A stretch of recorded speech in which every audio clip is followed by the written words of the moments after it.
అంతకుముందు నేను ఎందుకు యేసుప్రభుని తెలుసుకోలేకపోయానని, అంటే ఇప్పుడు భారతదేశంలో ఉన్న హిందువుల సోదరులంతా కూడా పాపంలో బతుకుతున్నారు అని జాన్ పాల్ గారి ఉద్దేశం. భారతదేశంలో ఉన్నంత మాత్రం చేత హిందూయిజం నమ్మాలని రూల్ ఏమి లేదు ఇక్కడ. ఇది భిన్నత్వంలో ఏకత్వం. ఎవరి విశ్వాసం చరిత్ర బైబుల్ ఇదంతా పక్కన పెట్టండి. ఓకే, భారతదేశంలో ఉన్నారు, భారతదేశ జెండాకి మీరు సైల్యూట్ కొడతారు. అవును, కొడతాను. ఎందుకు కొడతారు? ఎందుకంటే అది నేషనల్ ఫ్లాగ్ కాబట్టి. వేరే దేశంలో ఉంటే ఆ జెండాకు కూడా కొడతారు. అక్కడికి వెళ్తే వాళ్ళ నేషన్ అంటే గౌరవం. ఇజ్రాయెల్లో ఉంటే ఇజ్రాయెల్ జెండాకు కూడా సైల్యూట్ కొడతారు. ఇజ్రాయెల్ జెండాకి నేను కొట్టను అనుకుంటాను. ఇజ్రాయెల్లో ఉంటూ ఇజ్రాయెల్ జెండాకు సైల్యూట్ కొట్టారా? రీజన్ చెప్తాను వినండి. కంట్రీస్ 3 రకాలు: థియోక్రసీ, ఆటోక్రసీ, డెమోక్రసీ. ఆటోక్రసీ అంటే నియంతృత్వ పరిపాలన, నార్త్ కొరియా ఎగ్జాంపుల్. డెమోక్రసీ అంటే మన ఇండియా, అమెరికా. థియోక్రసీ అంటే సౌదీ అరేబియా, పాలస్తీనా, ఉన్నాయి చూసా, ఇవన్నీ అంటే దేవుని ఆధారం చేసుకుని ఆ కంట్రీస్ నడుస్తాయి. ఓకే, ఆ జూయిష్ ఫ్లాగ్ అన్నది నా విశ్వాసానికి సంబంధించింది కాదు, అది రిలీజియస్ సంబంధించింది కాబట్టి సో నేను దాన్ని సెల్యూట్ చేయను. భారతదేశంలో డెమోక్రటిక్ కంట్రీ కాబట్టి ఇది ఏ మతానికి మొగ్గు చూపదు కాబట్టి ఇక్కడ నేను నా దేశాన్ని గౌరవించి సెల్యూట్ చేస్తాను. భారతదేశంలో ఒక 70 సంవత్సరాల క్రితం పాకిస్తాన్లు మనము మీరు కలిసి ఉన్నాం. అవును, అక్కడ 800 సంవత్సరాలు అన్నదమ్ములుగా కలిసి ఉన్నామంట. ఓకే, పాకిస్తాన్ బైబిల్ పట్టుకుంటే ఇప్పుడు కూడా కలిసే ఉంటాం. ఓకే, పాకిస్తాన్ వాళ్ళు మన దేశం నుంచి విడిపోయారు. అవును, ఎందుచేత ఇండియా పాకిస్తాన్ విడిపోయిందో మీరు చెప్పండి. ఇందులో చెప్పేది ఏముండదు, రిలీజన్ బట్టి సపరేట్ అయ్యారు. ఏ రిలీజియన్ బేస్ చేసుకొని? పాకిస్తాన్ అంటే ఇస్లామే కదా. ఇండియా ఎందుకు సపరేట్ అయింది? ఎందుకు సపరేట్ అయితే వాళ్ళు వెళ్ళిపోయారు, ఇంక వేరే ఆప్షన్ లేదు కదా. ఇక్కడ మన తెలంగాణ ముస్లిం బేస్ చేసుకొని అయిందని క్లియర్ గా చెప్పండి. అదే చరిత్ర కదా. అవును, అదే.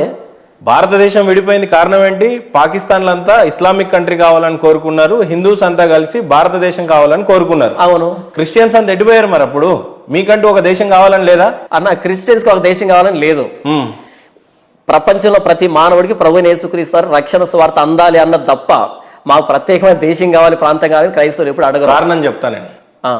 ఒక 800 సంవత్సరాలు ఓకే భారతదేశంలో ముస్లింస్ హిందూస్ కలిసే ఉన్నారు. ఓకే, కాకపోతే ఒక 1000 సంవత్సరాల క్రితం పోతే మొహమ్మద్ గజ్నీ లాంటి వాళ్ళు వచ్చి దండయాత్ర చేస్తున్నప్పుడు, ఆ తర్వాత రీసెంట్ గా ఒక 200 సంవత్సరాల క్రితం కి ముందు ఓకే అప్పుడు మన ఔరంగజేబ్, వీర శివాజీ ఉన్న కాలం అది. ఓకే, ఔరంగజేబ్ కి ఎలాంటి మతపరమైన ఆలోచనలు ఉండేవో తెలుసు.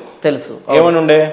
అందరినీ ఖచ్చితంగా ముస్లిం కింద మారాలి, మారని పక్షంలో చంపేయాలి. అవును. ఎంతకాలం కింద? Just 200 years back, 250 years back story అది. అవును, 8 ఇయర్స్ పక్కన పెడదాం. ఓకే. సో అప్పటి నుంచి హిందూ ముస్లిం గొడవలు అనేది నడిచేవి, ఒప్పుకుంటారు. అవును, హిందువులందరినీ కాపాడాడు కాబట్టి వీర శివాజీ ఎంతో కొంత ఓకే హీరో అయ్యాడు అనుకుందాం. నాట్ గాడ్ అని చెప్పుకోకపోవచ్చు. ఇప్పుడు కాలక్రమాన ఏమైపోయింది? హిందూ ముస్లిం గొడవ పడుతున్న క్రమంలో బ్రిటిషర్స్ వచ్చారు. ఓకే, బ్రిటిషర్స్ వచ్చిన తర్వాత ఏమని చెప్పి ఇండియాని పాలించారు అని అంటే బిజినెస్ అనే పేరుతో వచ్చారు. ఈస్ట్ ఇండియా కంపెనీకి అంతో ఇంతో దగ్గరుండి రన్ చేసింది ఎవరు? మన మొహమ్మద్ గజ్నీ వాళ్ళ కొడుకు అనుకుంటా, ఆయన పేరు నాకు అంత గుర్తులేదు, మంచి పేరే. ఓకే, ఆయనకు సపోర్ట్ చేస్తూ ఈస్ట్ ఇండియా కంపెనీ ఇక్కడ లాంచ్ చేయడానికి ఇష్టపడ్డాడు. అవును, ముస్లిం కి ఒక రకమైన రూల్స్, హిందూకి ఒక రకమైన రూల్స్. అవును, వచ్చింది బ్రిటిషర్సే కాబట్టి క్రిస్టియన్ కి పెద్దగా ఎలాంటి చెప్పేస్తాను. మీకు తెలిసిన చరిత్ర మీరు చెప్పండి. ఈ కాలమాన పరిస్థితుల్లో బ్రిటిష్ విభజించి పాలించాడు. ఎందుకంటే అప్పుడు ఇండియా అంతా కూడా రాజ్యాలుగా ఉండేది. అవును, ఈ అన్ని రాజ్యాల్లో ముస్లిం రాజ్యాలు వేరే ఉండే, హిందూ రాజ్యాలు వేరే ఉండే. ఇలాంటి గొడవల మధ్యలో బ్రిటిష్ ఎస్టాబ్లిష్ అయింది. వీళ్ళిద్దరిని కలపాలని బ్రిటిష్ ఎప్పుడు అనుకోనున్నా అది సాధ్యపడలే. అవును, బ్రిటిష్ ఈ దేశాన్ని వదిలిపోతున్నప్పుడు నిజంగానే మత ఘర్షణలు విపరీతంగా ఉండే. వీళ్ళిద్దరిని తట్టుకోలేక ఒక పక్కన ఇండిపెండెన్స్ కోసం మనం పోరాడుతున్న పోరాటము ఉంది, అంతర్గత ఘర్షణలు ఉన్నాయి. బ్రిటిష్ లాస్ట్ మినిట్ లో కూడా వీళ్ళిద్దరిని ఐదర్ విడదీయాలి లేదా కలిపేయాలి అని చూసినప్పుడు ఆగస్టు 15 కల్లా మనకి ఇండిపెండెన్స్ ఇచ్చేయాలి భారతదేశానికి అని కోరుకున్నప్పుడు, అలా ట్రయల్ చేసినప్పుడు వైఫల్యం చెందారు. అప్పుడు ఇండియా పాకిస్తాన్ 2 విధాలుగా విడిపోవాల్సిందే అని చెప్పి వాళ్ళు డిసైడ్ అయినప్పుడు ముస్లిం సోదరులు ఇండియాలో ఎక్కడెక్కడైతే వరంగల్ ఇక్కడ అని చెప్పుకుంటాం కదా, వరంగల్ నెల్లూరు ఏదో, ఇక్కడున్న వాళ్ళు కూడా వలసవాదులుగా వెళ్ళినటువంటి పిక్చర్స్ కూడా ఉన్నాయి. కావాలంటే నేను మీకు చూపిస్తా. ట్రైన్ మీద ఎక్కి వెళ్ళారు, వాళ్ళు వెళ్ళిపోయారు, కొంతమంది ఇక్కడ ఉండిపోయారు. అవును. సో బేసిక్ గా ఇండియా అనేది 2గా విడిపోయింది మత ప్రాతికనే. అటు ముస్లిమ్స్ ఇటు ఇండియన్స్ ఉండిపోయారు. ఓకే. డన్. ఈ క్రమంలో ముస్లిమ్స్ అందరినీ కూడా మేము కలపాలి చూసుకోవాలి అని హిందూస్ ఎంత ట్రై చేసినా కూడా జరగలేదు. ఓకే. సో ఇక్కడ ఈ ఇండియాలో ఒక 800 సంవత్సరాల చరిత్ర తీసుకుంటే రాజులు రాజ్యాలు వాళ్ళ పిల్లలు వాళ్ళ కొడుకులు పరిపాలించుకుంటూ వచ్చారు. అవును.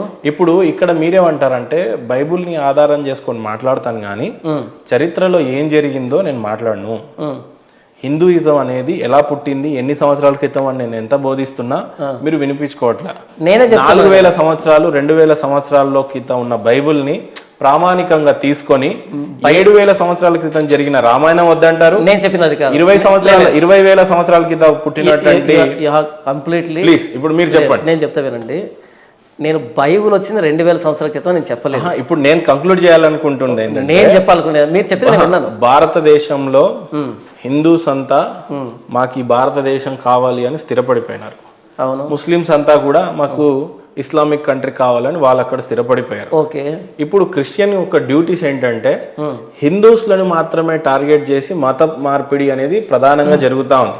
మీరు ముస్లిం సోదరుల ఇంట్లోకి మత మార్పిడి చేయడానికి పోరు. అంటే మీరు కంప్లీట్ గా ఇక్కడ ఎవరైతే అమాయకంగా కనిపిస్తున్న హిందువులు తక్కువగా చదువుకున్న సోదరులను వాళ్ళను మాత్రమే మత మార్పిడుతుంది. ఎందుకంటే నేను చెప్తా, ఈవెన్ ఇస్లామిక్ లో ఇస్లామిక్ అని నేను చెప్పను గాని కొన్ని స్థావరాలు ఉంటాయి. ఏ స్థావరాలు ఉంటాయి అవి? ఇప్పుడు పాకిస్తాన్ నుంచి మన మీద దాడులు చేస్తా ఉంటారే, అవును, వాళ్ళని ఏమంటారు? ఉగ్రవాదుల ఉగ్రవాద సంస్థలు ఉంటాయి. ఓకే. వాళ్ళకు కూడా ఫండింగ్ రావాలి అని అంటే చాలా కష్టంగా ఉంటది. ఓకే. ఉగ్రవాద సంస్థలకి ఫండింగ్ కావాలి అని అంటే చాలా కష్టంగా ఉంటది. ఓకే. కానీ ఒక క్రిస్టియన్ మినిస్ట్రీస్ కి చాలా సులువుగా అమౌంట్స్ అనేవి అందుతా ఉంటాయి అని అంటారు. కారణం నేను చెప్తా, జాన్ పాల్ గారు ఇంకా ఆ స్థాయికి ఎదగలేదేమో.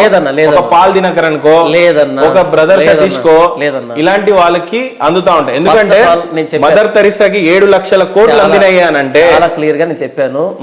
Satish Kumar no Paul Dinakaran no I don't consider them as Christians అని స్టార్టింగ్ లో నేను చెప్పేశాను. మళ్ళీ మీరు అక్కడ తీసుకొచ్చి కలపకండి. ఫస్ట్ ఆఫ్ ఆల్ నెక్స్ట్ ఏంటంటే ఉగ్రవాదులతో క్రిస్టియన్ ఫండింగ్ ని డోంట్ కంపేర్. లేదు, నేను చెప్పింది మీరు చాలా తప్పుగా తీసుకున్నారు. చెప్పారు ఉగ్రవాదులకి ఫండింగ్ కావాలన్నా కూడా చాలా కష్టంగా అందుతాయి. ఓకే. క్రిస్టియన్ మినిస్ట్రీస్ కి మాత్రం ఫండింగ్ చాలా ఈజీగా అందుతున్నాయి. కారణం చెప్తా, కొన్ని క్రిస్టియన్ మినిస్ట్రీస్ వేటికి ఫండింగ్ వస్తున్నాయి నేమ్స్ చెప్పండి వింటాను. ఇప్పుడు మదర్ తెరిసా పోతున్నప్పుడు 7 లక్షల కోట్లు బ్యాంక్ బ్యాలెన్స్ ఎక్కడదండి? ఎవరు ఇచ్చారు మీరు చెప్పండి. ఆర్టికల్స్ తెలియదా? డొనేట్ చేశారండి. మీరు చదివిన దాంట్లో ఆర్టికల్ రాలే. అవును, వచ్చింది. మీరు చదివిన నేను మీకు 3 పాయింట్స్ దాంట్లో 3 పాయింట్ మాత్రమే. వాటికన్ సిటీలో ఆమెకు బ్యాంక్ బ్యాలెన్స్ ఉందండి. అసలు మీరు చదివిన దాంట్లో లేదు. అది ఉందండి. నేను అప్పుడే చెప్పాను. మీరు 4 నెలలు ఇప్పుడు ఉంటే మీరు హిందూగా మారిపోతారా? పొర్రపాటును కూడా మారిన. ఎందుకంటే నా ఫెయిత్ అన్నది ఆమెకి బ్యాంక్ బ్యాలెన్స్ ఉంది అని అంటే జాన్ పాల్ గారు మారిపోతారా హిందూ? నా ఫెయిత్ అన్నది మదర్ తెరిసా మీద లేదు. నా ఫెయిత్ అన్నది జీసస్ క్రైస్ట్ మీద ఉంది. మదర్ తెరిసా రాంగ్ కావచ్చు, రైట్ కావచ్చు, నాకేంటి? ఈ రోజు నా జాన్ పాల్ గారి మినిస్ట్రీ చాలా చిన్నది కావచ్చండి. ఓకే. రేపు మీరు కూడా మతాన్ని విస్తరింపజేసినప్పుడు సత్యాన్ని మీకు కూడా కొన్ని కాంటాక్ట్స్ వస్తాయి. ఓకే. అవి మీరు మతాన్ని ఇంకా బాగా పెంపొందించండి, ఇంకా బాగా విస్తరింపజేయండి అని చెప్పి మీకు ఫండింగ్ వస్తుంది. కారణం ఏంటంటే మీరు చాలా చిన్నవాళ్ళు. ఓకే. ఇప్పుడు బ్రదర్ అనిలో పోనీ కే పాల్ కంటే గొప్ప వ్యక్తి ఎవరైనా ఉండేనండి ఇండియా నుండే? ఇండియా కాదు, వరల్డ్ వైడ్ గానే కే పాల్ అంతా. ఏంటి అమౌంట్ విషయంలోనా? లేదు, అమౌంట్ విషయంలోనా? కే పాల్ కన్నా గొప్ప ప్రవక్త ఎవరైనా ఉండేనండి? అసలు ప్రవక్తగా అసలు పాస్టర్ కూడా కాదు. కే పాల్ కాదా? Neither pastor. కే పాల్ గారికి వచ్చినటువంటి జనసంద్రం చూసారా మీరు అప్పట్లో? కనీసం విజువల్స్ అన్నా చూసారా? హీరోయిన్ సమంత వచ్చినా సరే అంతకు మించి వస్తారు. జాన్ పాల్ గారు ప్లీజ్ కించపరచం కాదు. మీరు ఎట్లుంది జనాలు సమంత గారు బట్టి కే పాల్ ఇచ్చినటువంటి మినిస్ట్రీస్ లలో మీరు కే పాల్ హిస్టరీ తెలియకుండా మాట్లాడుతున్నారు యాజ్ ఎ క్రిస్టియన్. పాల్ గనక ఒక మినిస్ట్రీని ఫామ్ చేయటంలో గాని ఒక గ్యాదరింగ్ టైంలో ఆయనకు వచ్చినటువంటి జనాన్ని చూస్తే ఆశ్చర్యపోయేకరమైన సత్యం మారుదు. అలాగైతే మా ఊర్లో గంగమ్మ జాతర జరుగుతుంది, అంత 10 ఇంతలు వస్తారు. కాదు కదా, చీప్ గల్లీలు, చీఫ్ సెక్రటరీ కాదు వీడు. ఇప్పుడు ఎక్కడైనా పాస్టర్ అనేవాడు రోగం తగ్గించగలిగితే వాడు కళ్ళజోడు లేకుండా ఆడి బుక్ ఆడు చదవగలడా కదా? కాబట్టి గుర్తుపెట్టుకోండి, యూనివర్సల్ గా ఒక న్యాయం ఉంది. యూనివర్సల్ ఏమిటది? జన్మ, మృత్యు, జర, వ్యాధి. ఇది కామన్ ఎప్పటికైనా. ఇప్పుడు నీ జుట్టు నల్లగా ఉంది 20 ఏళ్ళ తర్వాత అలాగే ఉంటుంది ఏంటి గాడ్రేజ్ వాళ్ళు దయింటే ఉంటారు అంతే, ప్రకృతి పరంగా అయితే ఉండదు కదా. కాబట్టి పుట్టామా చావాలి, మధ్యలో రోగం ముసల్తనం ఖాయంగా వస్తాయి. కాబట్టి ఇది ఎవ్వడు తప్పించుకోలేనటువంటి విషయం ఇది. వీడు టచ్ గడ్డ పగిలిపోను, నీ గర్భసంచి అదే ప్లాస్టిక్ సంచా గర్భసంచి వచ్చేయను, లేకపోతేనేమో నీకు మగ పిల్లడు కావాలా ఆడపిల్ల కావాలా, వీడేంతో షాపులో ఐటెం సరిగినట్టు అడుగుతాడు.